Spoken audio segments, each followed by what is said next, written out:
ধ্বনির পরিবর্তন নিয়ে আমরা প্রাথমিক আলোচনা করেছি। তারই ধারাবাহিকতায় স্বরধ্বনির পরিবর্তন নিয়ে বা স্বরধ্বনির পরিবর্তনের প্রকারভেদগুলো নিয়ে আমরা পর্যায়ক্রমে বিস্তারিত আলোচনা করব।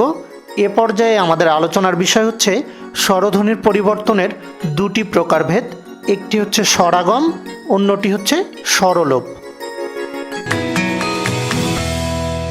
প্রথমত আমি আগে বুঝাই যে স্বরাগম আর স্বরলোপ এই দুইটা বিষয় কি। এখানে স্বর মানে স্বরধ্বনি, সন্ধি হয়ে গেছে কি আগম, মানে কি আগমন, মানে যে কোনো স্বরধ্বনির যদি কি ঘটে, আগমন ঘটে, সেটা হবে কি স্বরাগম। তাহলে স্বরলোপ বিষয়টা কি? স্বরলোপ বিষয়টা হচ্ছে এর বিপরীত। এর বিপরীত কেমন? স্বরলোপ, লোপ মানে হচ্ছে চলে যাওয়া, আর স্বর মানে কি স্বরধ্বনি। তাহলে কখনো যদি কোনো একটা স্বরধ্বনি চলে যায়, বাদ পড়ে যায়, ত্যাগ করে, তখন সেটা কি হয়ে যাবে? স্বরলোপ। আমার মনে হয় এইটুকু বোঝা গেছে। তাহলে স্বরাগম মানে কি? যে কোনো স্বরধ্বনির আগমন। আর স্বরলোপ মানে কি? যে কোনো স্বরবর্ণ বা স্বরধ্বনি চলে যাওয়া। এখন আসি, এগুলোর আবার প্রকারভেদ আছে। এই প্রকারভেদগুলো কাছাকাছি, এজন্য আমরা দুইটা পাশাপাশি লিখছি যেন আপনাদের বুঝতে সুবিধা হয়। এখন দেখেন, এই স্বরাগম হচ্ছে তিন প্রকার। কয় প্রকার? তিন প্রকার। একটা হচ্ছে আদি স্বরাগম, একটা হচ্ছে মধ্য স্বরাগম, আর একটা হচ্ছে অন্ত স্বরাগম। মধ্য স্বরাগমের আরও দুইটা নাম আছে, একটা হচ্ছে বিপ্রকর্ষ আর একটা হচ্ছে স্বরভক্তি। আমাদের বোঝার জন্য আদি, মধ্য, অন্ত এই তিনটা জিনিস জানা থাকলেই হবে। এপাশে আসি আমরা, সেমভাবে স্বরলোপ। স্বরলোপেরও তিনটা ভাগ, একটা হচ্ছে কি আদি স্বরলোপ, একটা হচ্ছে কি মধ্য স্বরলোপ, আর একটা হচ্ছে কি অন্ত স্বরলোপ। বিষয়টা অনেক সহজ, দেখেন আমি বুঝাচ্ছি, বোঝার চেষ্টা করেন। স্বরাগম মানে আমরা কি জানি? স্বরের আগমন বা যে কোনো স্বরধ্বনির আগমন, যদি যে কোনো স্বরধ্বনি চলে আসে। এখন এখানে সামনে দিয়ে দিচ্ছে আদি স্বরাগম। আদি স্বরাগম মানে কি? আদি মানে কি শুরুতে। তাহলে প্রথমে যদি কোনো স্বরধ্বনি আসে, সেটাকে আমরা কিসের মধ্যে ফেলবো? আদি স্বরাগমের মধ্যে। এরপরে আসে কি মধ্য স্বরাগম। খুবই সহজ, মাঝখানে যদি কোনো স্বরধ্বনি আসে, সেটা কি হবে? মধ্য স্বরাগম। আর শেষে আসে অন্ত স্বরাগম। অন্ত মানে কি? শেষ। তাহলে শেষে যদি কোনো স্বরধ্বনির আগমন ঘটে, সেটা হবে কি অন্ত স্বরাগম। একইভাবে আদি স্বরলোপ, মধ্য স্বরলোপ, অন্ত স্বরলোপ, মানে প্রথম থেকে লোপ পাওয়া, মাঝখান থেকে লোপ পাওয়া, শেষ থেকে লোপ পাওয়া।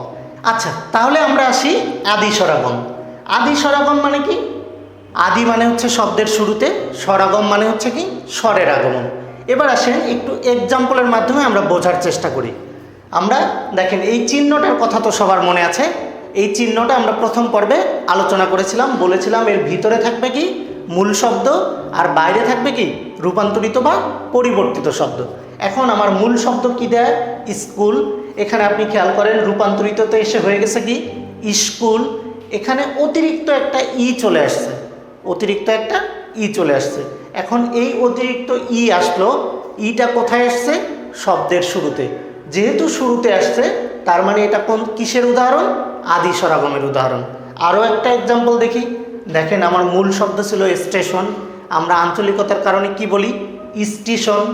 তাহলে দেখেন তো, এই যে ইটা যে আসলো, অতিরিক্ত একটা ই, এইটা কি মূল শব্দে ছিল? এইটা কিন্তু মূল শব্দে ছিল না। তাহলে মূল শব্দে যদি না থাকে, রূপান্তরিত বা পরিবর্তিত শব্দে যদি প্রথমে কোনো স্বরধ্বনির আগমন ঘটে, সেটাকে আমরা কি বলবো? আদি স্বরাগম। এবার আমরা আলোচনা করব মধ্য স্বরাগম নিয়ে। মধ্য স্বরাগম মানে কি? মাঝখানে যে কোনো স্বরধ্বনির আগমন। মধ্য স্বরাগমের অন্যান্য দুইটা নাম আছে, একটা নাম হচ্ছে কি বিপ্রকর্ষ, আর একটা নাম হচ্ছে কি স্বরভক্তি। এবার আসি, আমরা একটা এক্সাম্পল লিখেছি, খেয়াল করেন। রত্ন। রত্ন, এটা কি আছে? যুক্ত বর্ণ আছে। আমরা যুক্ত বর্ণে পড়ে এসেছি, যখন যুক্ত ব্যঞ্জন থাকে, সেগুলোর মাঝখানে কি থাকে না? কোনো স্বরধ্বনি যুক্ত অবস্থায় থাকে না। এখন খেয়াল করেন, যখন আমি এটাকে ভেঙে লিখলাম রতন, তখন কিন্তু এই যে তয়ের সাথে একটা স্বরধ্বনি চলে এসেছে, তয়ের সাথে একটা স্বরধ্বনি চলে এসেছে। তাহলে এখানে মাঝখানে অতিরিক্ত একটা স্বরধ্বনি আসলো, এই কারণে এটা কিসের উদাহরণ? মধ্য স্বরাগমের উদাহরণ। এবার আসি ফিল্ম। ফিল্ম, ক্লিপ, এগুলো আমাদের খুবই পরিচিত শব্দ, কিন্তু আমরা উচ্চারণ করতে গিয়ে কি করে ফেলি? আমরা অনেক সময় বলছি কি ফিল্ম, ফিল্ম বা ক্লিপ, কিলিপ, এরকমভাবে আমরা উচ্চারণ করছি, বা প্রীতি এই শব্দটাকে আমরা উচ্চারণ করছি কি পিরিতি। তাহলে এই যে দেখেন ফিল্ম দিয়ে বোঝেন, তাহলে বাকিগুলো বুঝতে সুবিধা হবে। ফিল্ম দেখেন তো এখানে ল ম, তার মানে এখানে কোনো স্বরধ্বনি নাই। কিন্তু যখন আমরা বললাম ফিলিম বা আমরা উচ্চারণ করছি ফিলিম, খেয়াল করেন এই যে মাঝখানে একটা ই চলে এসেছে কিনা, মাঝখানে একটা কিন্তু ই চলে এসেছে রূপান্তরিত শব্দে, যেটা আমার মূল শব্দে ছিল না। তাহলে এই যে মূল শব্দে যদি না থাকে, রূপান্তরিত শব্দে মাঝখানে যদি কোনো স্বরধ্বনি চলে আসে, সেটাকে আমরা কি বলবো? সেটাকে আমরা বলবো মধ্যস্বরাগম। এবার চলে আসি অন্তঃস্বরাগম। মধ্যস্বরাগম যদি বুঝে থাকেন, অন্তঃস্বরাগম বোঝা আরও সহজ। অন্তঃস্বরাগমের বিষয়টা হচ্ছে কি শেষে স্বরধ্বনি যুক্ত হবে। দেখেন একটা শব্দ লিখেছি আমরা দিশ, আচ্ছা এরপরের রূপান্তরিত শব্দ কি দিশা। তাহলে দিশ পর্যন্ত কি ছিল না, কোনো স্বরধ্বনি যুক্ত ছিল না। কিন্তু এই যে তালব্যস্বর সাথে যখন একটা আ লাগাইলাম, এই আটা কোথায় যুক্ত হয়েছে? শুরুতে, শেষে না মাঝখানে? যে কেউ বুঝবে যে এটা কি শেষে যুক্ত হয়েছে। আর শেষে যদি কোনো স্বরধ্বনির আগমন ঘটে, সেটা তাহলে কি হয়ে যায়? অন্তঃস্বরাগম। আর একটা এক্সাম্পল, এই এক্সাম্পলটা খুবই গুরুত্বপূর্ণ বোঝার জন্য। খেয়াল করেন, আমার মূল শব্দ ছিল কি বেঞ্চ, সেখান থেকে রূপান্তরিত শব্দ কি বেঞ্চি। এখন কথা হচ্ছে যে ইকারের অবস্থান কোথায়, প্রথমে, শেষে না মাঝখানে? যারা চিন্তা করতেছেন যে ইকারের অবস্থান তো মাঝখানে, তাদের এই চিন্তাটা ভুল। কেন ভুল আমি বলি, কারণ আমরা পড়ছি কি ধ্বনির পরিবর্তন। এখানে ধ্বনি মানে কি উচ্চারণ, উচ্চারিত রূপ। এই বিষয়টা আপনাকে মাথায় রাখতে হবে। তাহলে আমাকে যেটা দেখতে হবে যে ইকারের উচ্চারণটা কোথায়। বেঞ্চি, আমরা কি উচ্চারণ করতেছি? বেঞ্চ যোগ ই, তার মানে ইকারের উচ্চারণটা কোথায়? শেষে। আর শেষে যদি কোনো স্বরধ্বনির আগমন ঘটে, সেটা কি হবে? অন্তঃস্বরাগম। স্বরাগম যদি আপনি বুঝে থাকেন, আদি, অন্ত আর কি মধ্য, এটা বোঝা অনেক সহজ। জাস্ট এইটার বিপরীত। আসেন তাহলে দেখি এই অংশটা। প্রথমে বলছি কি আদি স্বরলোপ। স্বরলোপ মানে তো বলেছি যে কি লোপ মানে কি বাদ পড়া, ত্যাগ করা, ছেড়ে দেয়া, রেখে আসা।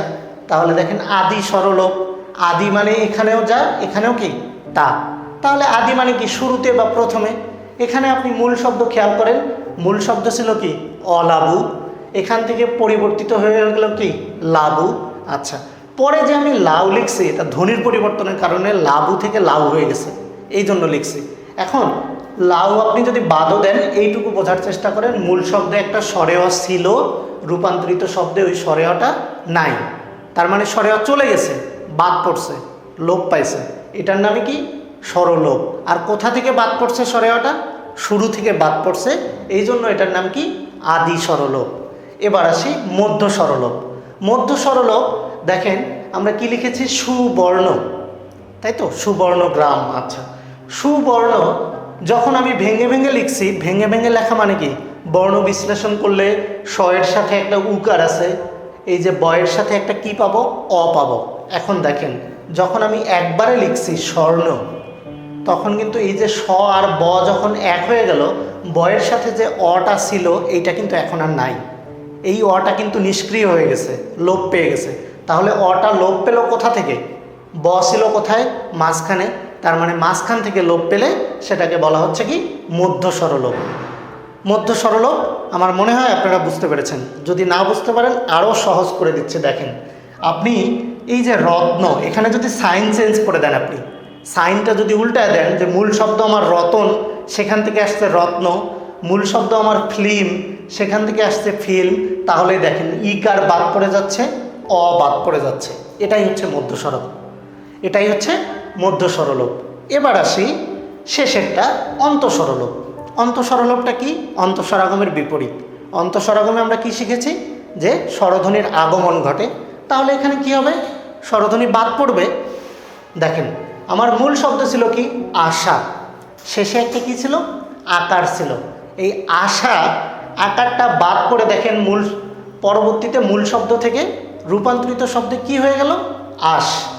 কি বললাম? কি হলো? আশ। তাহলে এই যে শেষ থেকে যেহেতু বাদ পড়ছে, কি বাদ পড়ছে? স্বরধ্বনি বাদ পড়ছে, এই জন্য অন্তঃস্বরলোপ। আমরা আরও একটা এক্সাম্পল দিয়েছি, দেখেন আজি। আজই এটা হচ্ছে আমার কি মূল শব্দ। এই এক্সাম্পলটা দেওয়ার কারণ হচ্ছে এই যে ইকারের উচ্চারণ কিন্তু শেষে, এইটা অনেকেই ভুল করেন বা ভুল বোঝেন। আজ যোগ ইকারের উচ্চারণ কোথায়? শেষে। এখন দেখেন পরবর্তীতে রূপান্তরিত শব্দে আমরা যখন বলছি আজ, তখন কিন্তু এই ইকারটা বাদ পড়ে গেছে। এই ইকারটা কি হলো? বাদ পড়ে গেল। আর ইকার বাদ পড়া মানে কি? স্বরলোপ। আর শেষ থেকে বাদ পড়া মানে কি? অন্তঃস্বরলোপ। এ পর্বে আমরা স্বরধ্বনির পরিবর্তনের দুটি গুরুত্বপূর্ণ অংশ স্বরাগম এবং স্বরলোপ নিয়ে আলোচনা করলাম। স্বরাগম এবং স্বরলোপ দুটোই 3 ভাগে বিভক্ত। প্রথমত আদি স্বরাগম, এরপর আমরা আলোচনা করেছি মধ্য স্বরাগম বা বিপ্রকর্ষ অথবা স্বরভক্তি, এবং শেষে আমরা আলোচনা করলাম অন্তঃস্বরাগম। স্বরলোপ থেকে আমরা আলোচনা করেছি আদি স্বরলোপ, মধ্য স্বরলোপ এবং সবশেষে আমরা আলোচনা করলাম অন্তঃস্বরলোপ। তাহলে এই ছিল আমাদের স্বরাগম এবং স্বরলোপের আলোচনা। পরবর্তী পর্বে আমরা আলোচনা করব স্বরধ্বনির পরিবর্তনেরই আরও দুটি গুরুত্বপূর্ণ অংশ। একটি হচ্ছে অপিনিহিতি এবং অন্যটি হচ্ছে অভিশ্রুতি। ততক্ষণ পর্যন্ত আমাদের সাথেই থাকুন।